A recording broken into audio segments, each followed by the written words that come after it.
Amara had always lived a life straddling two worlds. On one hand, she was the daughter of a royal lineage, born into privilege and responsibility. On the other, she cherished the simplicity of life outside the castle walls. Dressed in a plain white t-shirt and jeans, she preferred to blend into the crowd rather than stand out as a member of the royal family. Today, like any other day, Amara decided to venture into the heart of the city. She loved exploring the local markets, sampling street food, and soaking in the vibrancy of everyday life. As she walked, she admired the colorful stalls and listened to the laughter of children playing nearby. This was her escape, her slice of normalcy in a life filled with duties and expectations. However, as she approached a busy intersection, the sound of sirens pierced the air. A police car skidded to a stop near her, the officers inside scanning the street. Unbeknownst to Amara, they were on high alert for a series of recent thefts that had shaken the neighborhood. "Stop right there," one of the officers shouted, abruptly pulling Amara from her peaceful reverie. Startled, she turned to face them, confusion furrowing her brow. "What's going on?" she asked, her voice steady, though her heart raced. The officer, a burly man with a stern expression, stepped out of the car, hand resting on his holstered weapon. "We're conducting a stop and search. Move over here." Feeling a rush of anxiety, Amara complied, her mind racing with thoughts of why she had been singled out.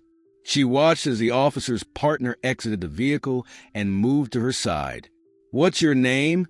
the second officer asked, his tone brusque. "Amara," she replied, trying to remain calm. "Amara Johnson." "Johnson? Any relation to the Johnson family?" the first officer questioned, his demeanor shifting slightly as he took a closer look at her. "No, just a regular girl," Amara said, unsure of what to say. She was just a young woman, hoping to live a life away from the royal spotlight. Suddenly, the officers exchanged glances, as if deliberating something crucial. Before Amara could process what was happening, the first officer grabbed her arm roughly. "We have reason to believe you might be involved in some recent disturbances. You're coming with us." "What? No, you can't do this," Amara protested, her voice rising in panic. The situation escalated quickly, and before she knew it, she was shoved against the police car. The world around her faded as the realization of her predicament settled in. "Get your hands off her," a voice called out from the crowd. Amara squinted to see a bystander stepping forward, his face contorted with anger. "Stay back," the officer shouted, but the crowd was growing, murmurs of discontent rising like a tide. In that moment, the situation spiraled. The officer tightened his grip on Amara, but she struggled, the adrenaline coursing through her veins. "I'm not doing anything wrong," she shouted, desperation creeping into her voice. But her pleas fell on deaf ears. The officers, fueled by their biases and assumptions, were determined to assert their authority. A second officer grabbed her other arm, and the two men began to force her into the back of the police car. Amara's heart raced as fear and anger surged within her. "You don't know who I am," she shouted. But the officers ignored her, their focus solely on maintaining control of the situation. As they pushed her into the car, the crowd's protests grew louder. People began to film the incident on their phones, capturing the injustice unfolding before them. "Let her go," someone shouted, while others joined in, rallying against the officer's actions. Amara felt a flicker of hope amidst the chaos. If only someone could recognize her. Perhaps they would understand that she was not just a girl, but a member of the royal family, someone with a voice and influence.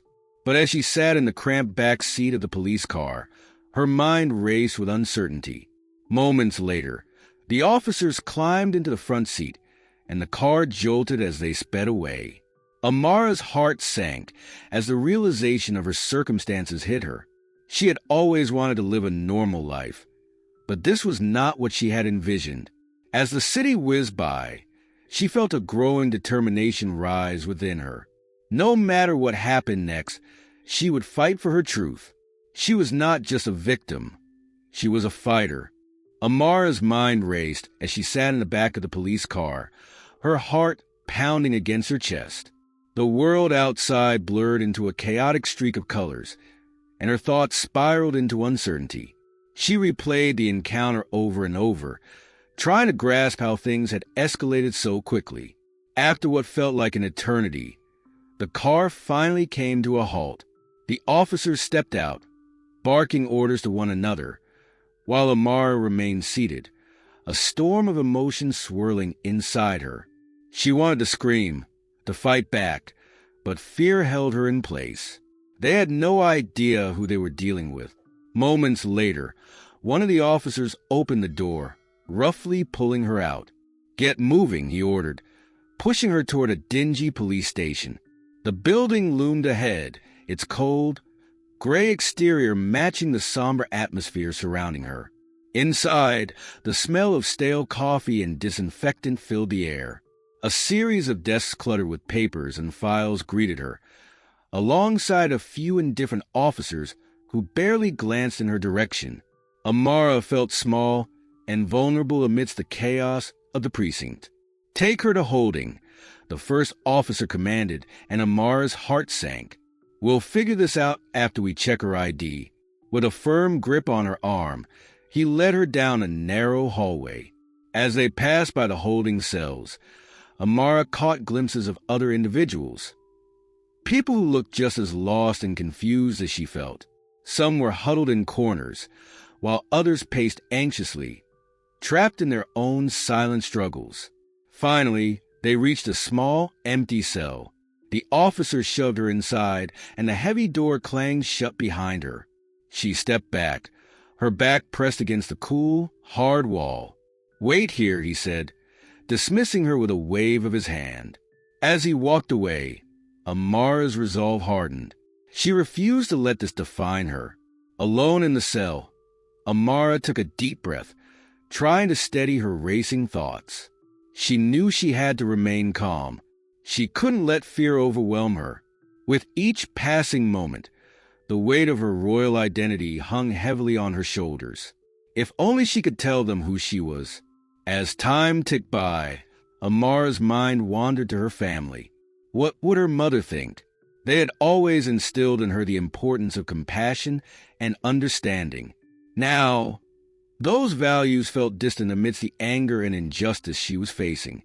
Suddenly, the door creaked open again, and another officer stepped in, this one looking more professional and less aggressive than the others. He wore a crisp uniform and had a notepad in hand. "I'm Officer Green. I'm here to take your statement," he said, his voice surprisingly calm. Amara met his gaze, her heart racing again, but this time from hope. "I want to call my family," she insisted, desperation creeping into her voice. "You don't understand.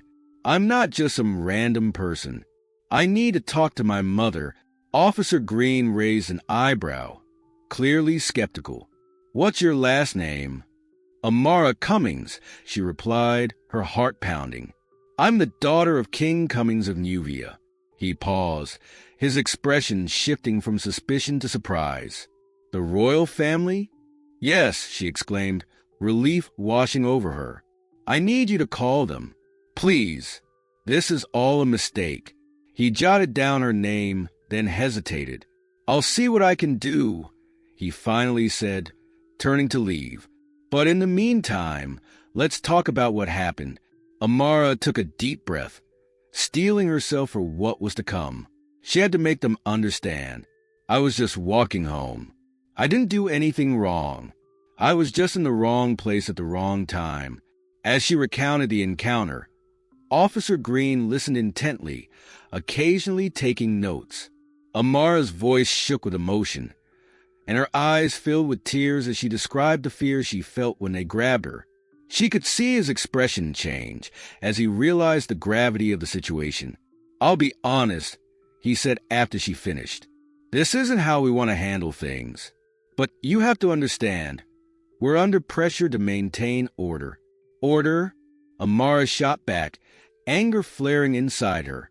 You think this is order? You're treating me like a criminal when I haven't done anything wrong. I know it feels that way, he replied, his voice steady. But we have to follow protocols. Let me see what I can do to expedite your release. With that, he left, and Amara was once again alone in the cell. But this time, a flicker of hope ignited within her. She could feel the shift. She just needed to hold on a little longer. As she waited, Amara couldn't help but reflect on the disparity between her two worlds. The royal duties she had tried so hard to escape were now calling her back, and she would have to face the consequences of this incident head-on. Amara sat in the dim light of the holding cell, anxiety weaving through her thoughts like a thick fog. Minutes turned into hours, and each tick of the clock felt like a reminder of her captivity. She shifted her weight, her eyes fixed on the heavy metal door, willing it to open and bring the relief she desperately sought. Finally, the door swung open, and Officer Green reappeared, looking more serious than before. "We've made a call to your family," he said, his tone measured. "They're on their way." Amara's heart raced with relief. "Thank you," she said, her voice barely above a whisper. "I need them. I can't believe this is happening." "I know," he replied, looking at her with a mix of empathy and regret. "We're going to sort this out, but you have to understand that this isn't just about you. There are protocols in place, and the officers involved are under a lot of scrutiny." Amara nodded, trying to mask her frustration. "I get that, but I'm not a criminal. I shouldn't be treated like this." He nodded, and for a moment, the tension between them eased.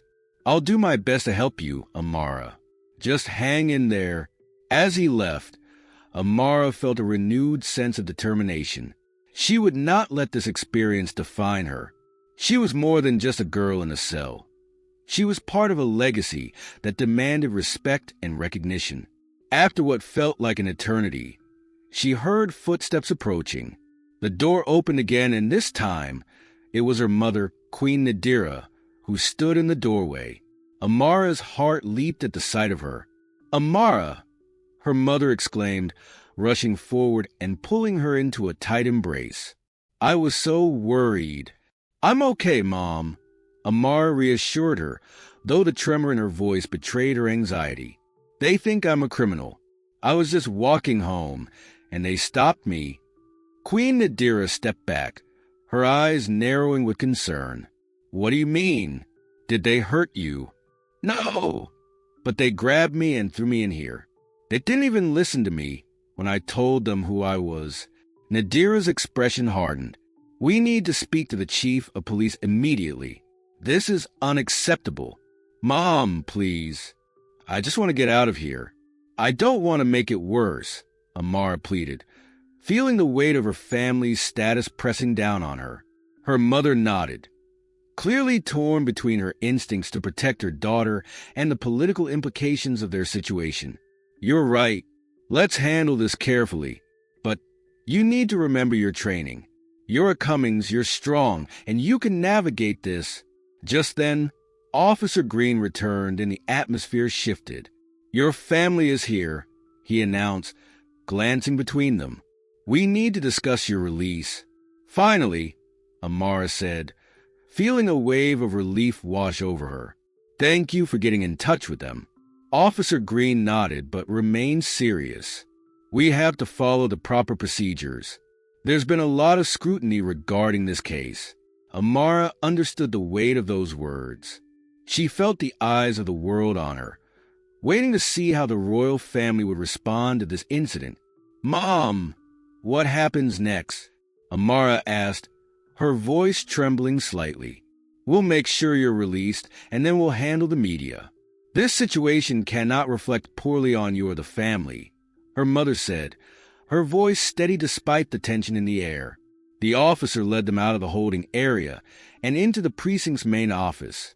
Amara felt exposed, her heart pounding as she walked alongside her mother. People were staring, and whispers echoed in the hall. Once they reached the front desk, Officer Green explained the situation to a senior officer. Amara tried to focus on his words, but the anxiety bubbling inside her made it hard to concentrate. Given her royal status, "I recommend expedited release," Green said, his tone firm. The senior officer nodded, glancing at Amara. "You're lucky to have such connections," he said, a hint of skepticism in his voice. "Excuse me?" Amara replied, her patience wearing thin. "I'm not lucky. I'm just a person who was in the wrong place at the wrong time." Her mother placed a calming hand on her shoulder. "Let's just get through this, Amara." After several tense minutes, the senior officer signed the release papers, and Amara felt a flicker of hope ignite inside her. "You're free to go," he said, his tone brusque. Amara stepped forward, ready to leave, but her mother's voice stopped her. "I expect a full investigation into this matter. No one should be treated this way, regardless of their status." The officer nodded, looking a bit taken aback. "Yes, ma'am." With that, they exited the precinct. The cool air hit Amara's face like a splash of cold water, invigorating her spirit. As they walked to the car waiting outside, she took a deep breath, feeling the weight of the day's events begin to lift. But as she slid into the back seat beside her mother, Amara knew this was just the beginning. The incident would ripple through the media, and she would have to face the fallout. She was not just a princess. She was a voice for those who felt powerless. "Are you okay, sweetheart?" her mother asked, concern etched on her face. "I will be," Amara replied, determination rising within her. "I need to turn this into something positive. I can't let this go unchallenged." Amara's heart raced as she and her mother returned to the palace. The moment they stepped inside, the air buzzed with tension. Staff members exchanged concerned glances, and the usual warmth of the palace felt strained. Amara knew the news of her altercation with the police would spread like wildfire. As they moved through the grand halls, her mother turned to her, her expression serious. "We need to address this immediately. I'll call for a press conference. Can we really control how this plays out?" Amara asked, anxiety creeping into her voice. "What if they spin it against me?" Queen Nadira paused, her gaze steady. "We'll present the facts, and we'll make sure your voice is heard. You are not just a victim. You are an heir to a legacy. You have the power to create change." Amara took a deep breath, absorbing her mother's words. She was determined to turn this situation into an opportunity, but the fear of public scrutiny gnawed at her. "What if they don't listen?" "They will listen," her mother assured her, her confidence unwavering. "You are more than just a royal. You are a symbol of hope. We can't let fear dictate our actions." Hours later, in the grand ballroom of the palace, Amara stood in front of a sea of cameras and reporters. Her heart raced, but she took a deep breath, channeling her mother's strength. The room buzzed with anticipation, and Amara could feel the weight of the moment pressing down on her. "Ladies and gentlemen," her mother began, stepping forward to address the crowd. "Thank you for being here today. We are here to discuss the recent incident involving my daughter, Princess Amara Cummings." Amara stood beside her mother, feeling a surge of nerves as cameras flashed around them. She watched as her mother maintained her composure, even as the tension in the room grew palpable. "On the night of the incident," Queen Nadira continued, "my daughter was unjustly treated by local law enforcement. She was simply walking home when she was stopped and assaulted. This is unacceptable." The murmurs in the crowd intensified, and Amara's heart pounded in her chest. She could feel their eyes on her, waiting for her to speak. When her mother nodded at her, Amara stepped forward, her voice shaking slightly but firm. "I want to express my gratitude for the support I've received from my family and the community, but I also want to address the larger issue at hand." The crowd leaned in, and she took a moment to gather her thoughts. This incident isn't just about me. It's about the systemic issues that people of color face daily. It's about the need for accountability and reform within our police systems. As she spoke, the room grew silent, the weight of her words hanging in the air. I refuse to be just another statistic. I refuse to let fear silence me. I urge everyone to take a stand against injustice, to hold those in power accountable, and to fight for a world where everyone is treated with dignity and respect. The applause erupted, and Amara felt a rush of adrenaline. This was her moment, her chance to be a voice for change. As the press conference concluded, Amara was flooded with reporters, each vying for her attention. They bombarded her with questions, but she remained focused, determined to convey her message. "Princess Amara, how do you feel about the police response?" one reporter shouted. "It's time for a conversation about accountability," she replied, her tone resolute. "No one should be treated like I was. We need to address the culture within law enforcement," another reporter pressed. "Do you think your royal status played a role in your treatment?" Amara hesitated, knowing the implications of that question. "My royal status shouldn't matter. This shouldn't happen to anyone, regardless of their background. It's about humanity." As the questions continued, she felt empowered, fueled by the support of her mother and the community. After the press conference, her mother pulled her aside, pride evident in her eyes. "You did beautifully, Amara. You were strong and articulate." "Thanks, Mom. But I know this isn't over. I want to keep the conversation going." "You will," her mother assured her. "We'll work together to ensure this message reaches everyone. You're not alone in this fight." In the days that followed, Amara found herself at the center of a media storm. News outlets covered the story, and social media buzzed with reactions. Many praised her bravery, while others questioned her motives. Through it all, Amara remained focused. She started meeting with activists and community leaders, discussing ways to address police reform and advocate for marginalized voices. She realized that her platform could be a force for change, and she was determined to use it. But as she immersed herself in activism, she also felt the weight of her royal duties pulling at her. Balancing her responsibilities with her newfound mission was a challenge, and she often felt torn between two worlds. One evening, as she sat in her room surrounded by papers and notes, she received a message from a close friend, Jaden. "I've been following everything, and I'm proud of you. You're making a real difference." Amara smiled, feeling a wave of warmth. "Thank you, Jaden. I'm just trying to do what's right. Let me know if you need help. I'm here for you. I appreciate that." "I think I'll need it more than ever," Amara replied, her determination solidifying. As she stared out of her window at the vast city below, Amara knew this was just the beginning of her journey. She would face challenges, criticism, and uncertainty, but she was ready. She had a voice, and she would use it to fight for justice and equality. In the days following the press conference, Amara threw herself into her work, determined to channel the media attention into tangible action. She spent countless hours meeting with activists and community leaders, brainstorming strategies to address police brutality and promote social justice. One evening, Amara hosted a meeting in the palace's grand library, a majestic room lined with books and adorned with portraits of her ancestors.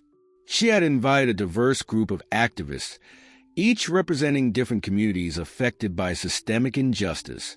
As they gathered around the long wooden table, Amara felt a sense of purpose envelop her. "Thank you all for being here," she began, her voice steady. "We're facing a pivotal moment in our history.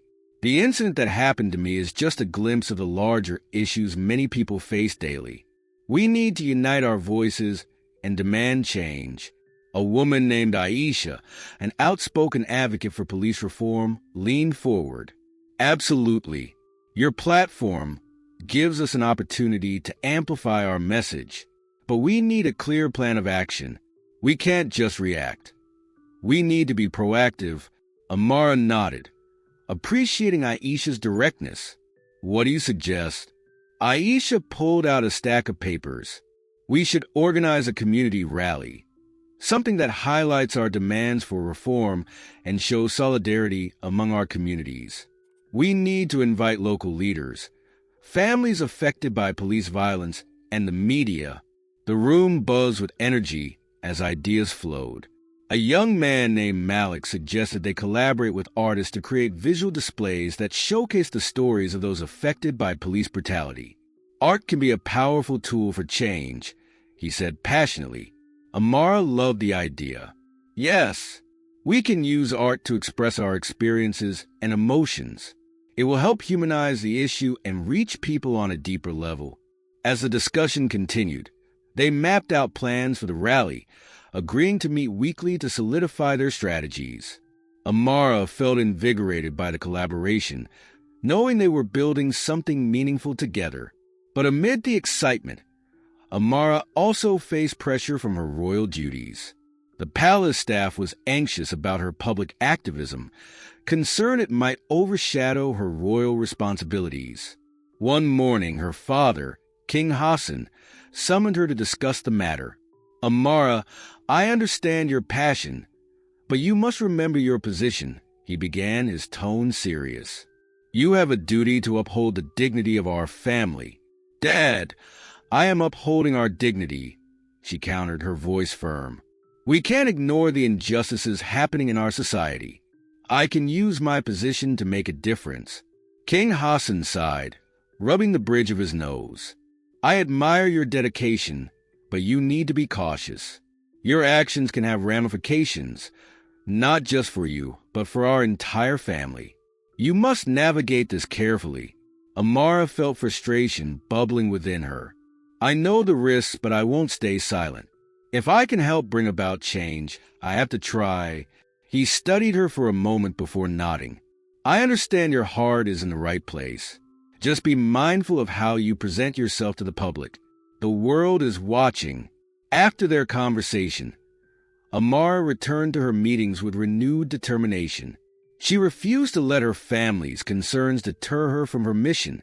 The following week, the group finalized plans for the rally, selecting a date and location in a central park known for hosting community events.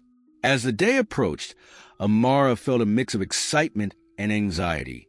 She began using her social media platform to promote the event, sharing her story and inviting people to join. Each post resonated with a growing audience, and the momentum began to build. On the day of the rally, Amara arrived at the park early, her heart racing as she saw the preparations underway. Colorful banners adorned the space, and artists were setting up their installations. The atmosphere was electric with anticipation. As people began to gather, Amara felt a swell of pride. This wasn't just her fight. It was a collective movement, a tapestry of voices demanding change. She took a moment to appreciate the diversity of the crowd, knowing this was what unity looked like. As the rally commenced, Amara stepped onto the stage, her pulse quickening. The sea of faces looking back at her filled her with purpose. Thank you all for being here today, she called out, her voice ringing through the speakers. Together, we stand to demand justice and accountability. The crowd erupted into cheers, and Amara felt the energy surge through her. She spoke passionately about the need for police reform and the importance of listening to marginalized voices. As she shared her story, she emphasized that her experience was not an isolated incident. It was part of a systemic issue that affected countless individuals. Today, we are not just protesting.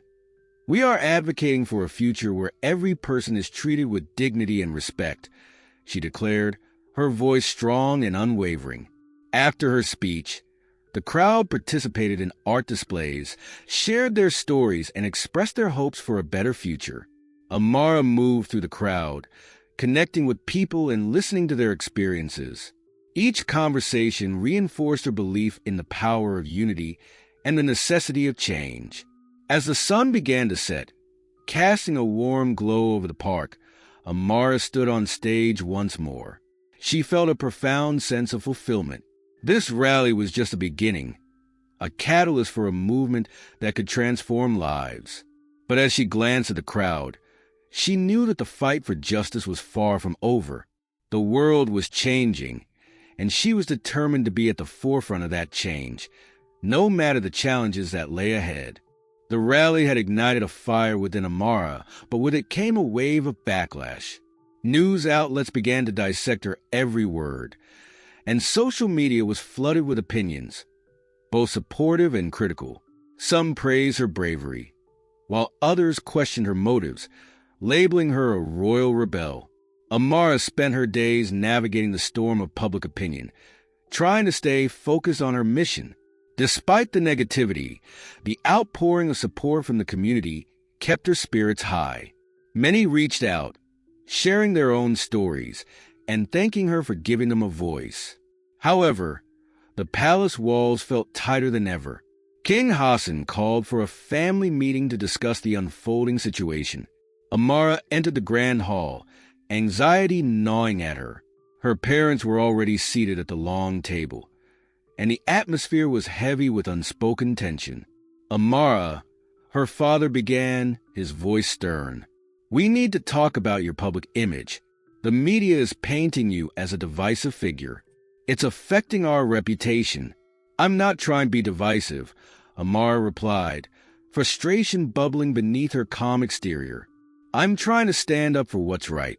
This is bigger than us." Her mother interjected gently.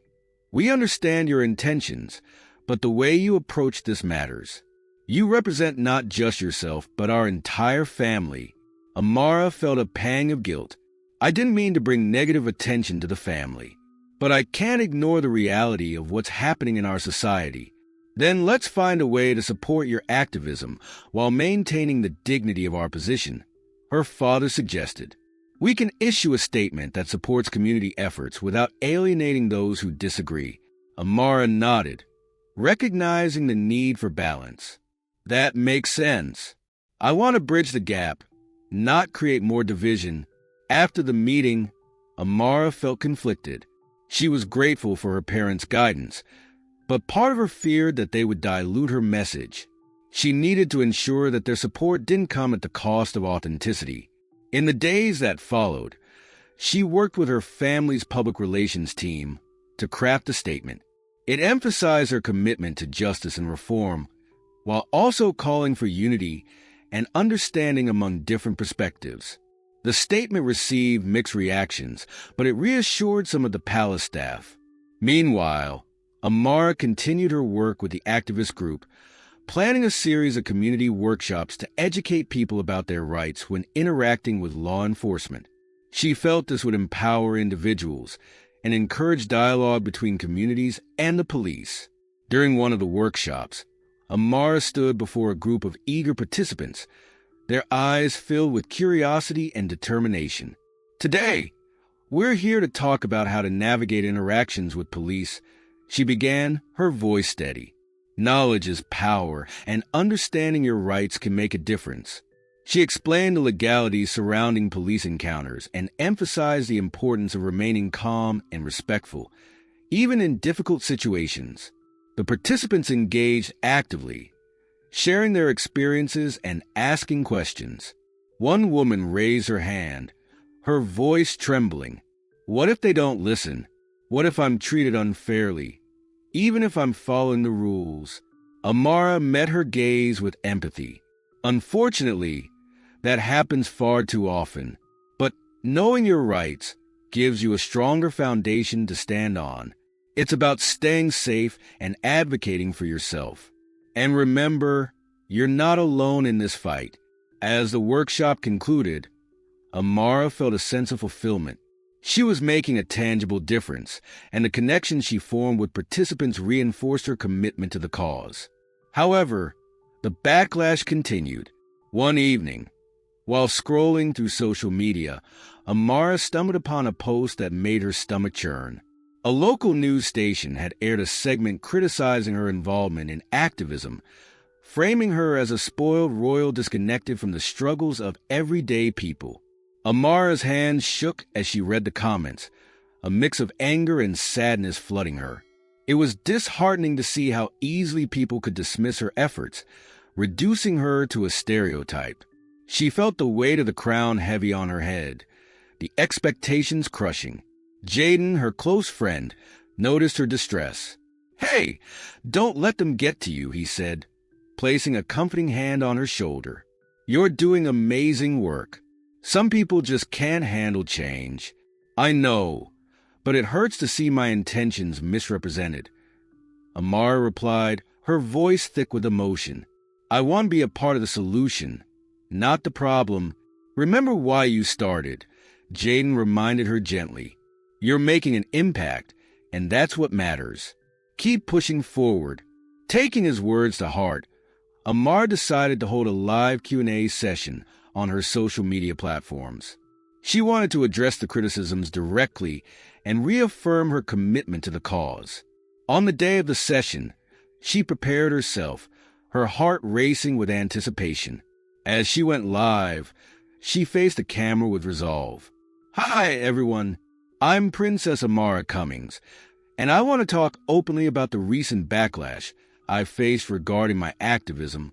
As she spoke, she shared her motivations and reiterated her belief in the importance of fighting for justice. She acknowledged the criticisms, but emphasized her determination to remain true to herself and her mission. "I'm here to stand up for those who feel voiceless, and I won't back down." The response was overwhelmingly positive. Supporters flooded her comments with encouragement, and the session fostered a renewed sense of community. After the live stream, Amara felt a weight lift off her shoulders. She knew the journey ahead would be filled with challenges, but she was committed to pushing through. She would face the backlash head-on and continue to advocate for justice, not just for herself, but for everyone who had ever felt marginalized or unheard. As the weeks passed, Amara's activism continued to gain traction, but the pressure from the palace grew more intense. The royal advisors were increasingly concerned about her public image and the potential impact on the family's reputation. Amara felt torn between her commitment to the cause and the expectations of her royal duties. One evening, she attended a formal gala hosted by her parents in honor of a visiting dignitary.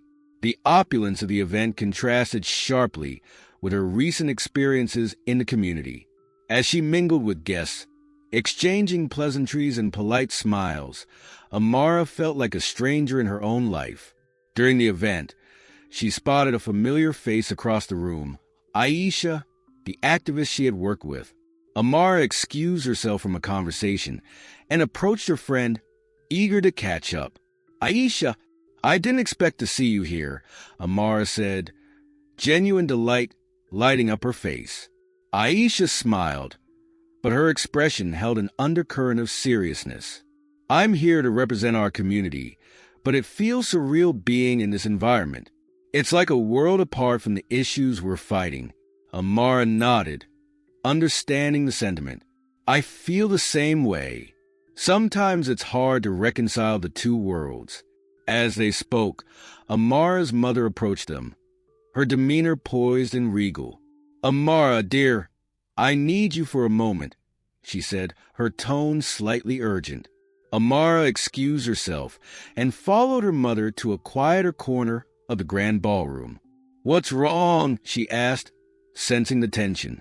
Her mother took a deep breath, her eyes scanning the room before settling on Amara.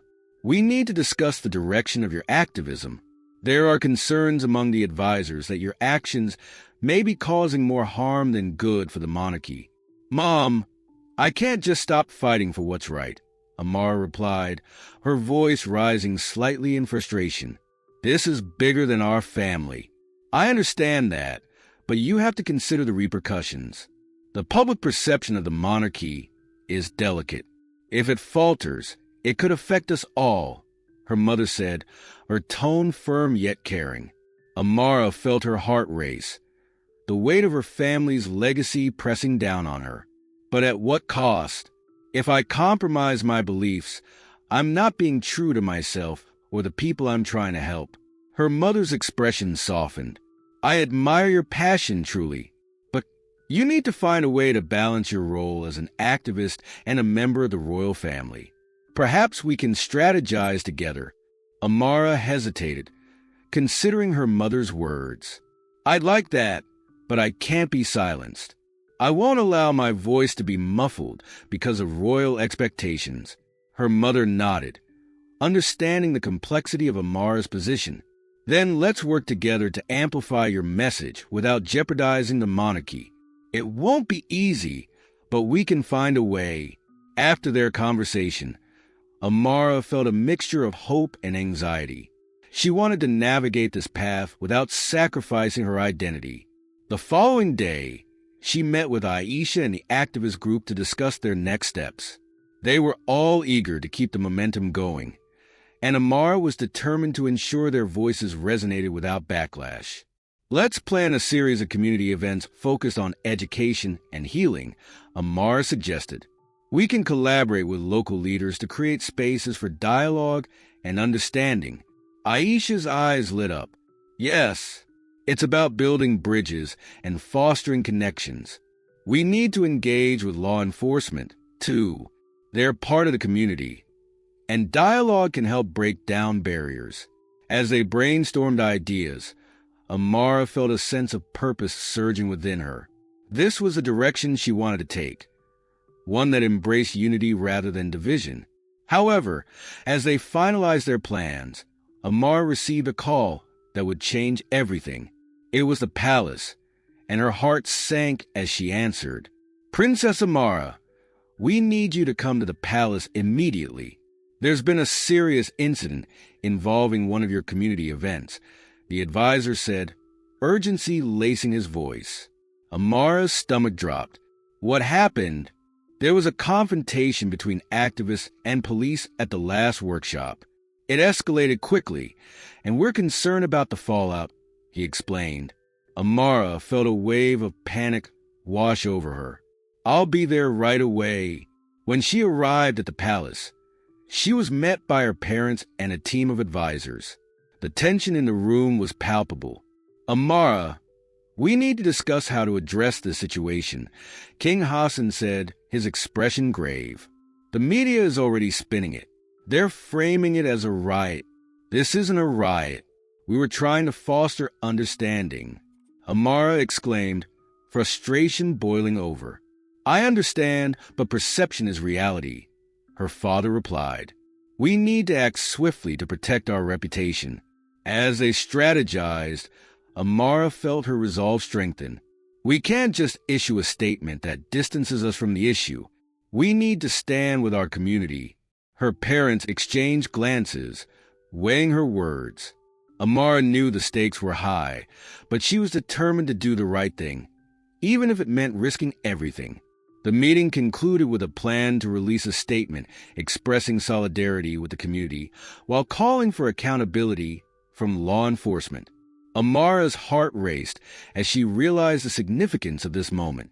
"Let's make it clear that we won't turn our backs on those who are fighting for justice," she insisted, her voice steady. As they prepared the statement, Amara felt a surge of empowerment. This was her moment to embrace her identity as both a princess and an activist. She would face the backlash head-on, united with her community, ready to fight for change. The morning after the statement was released, Amara felt a mix of anticipation and anxiety.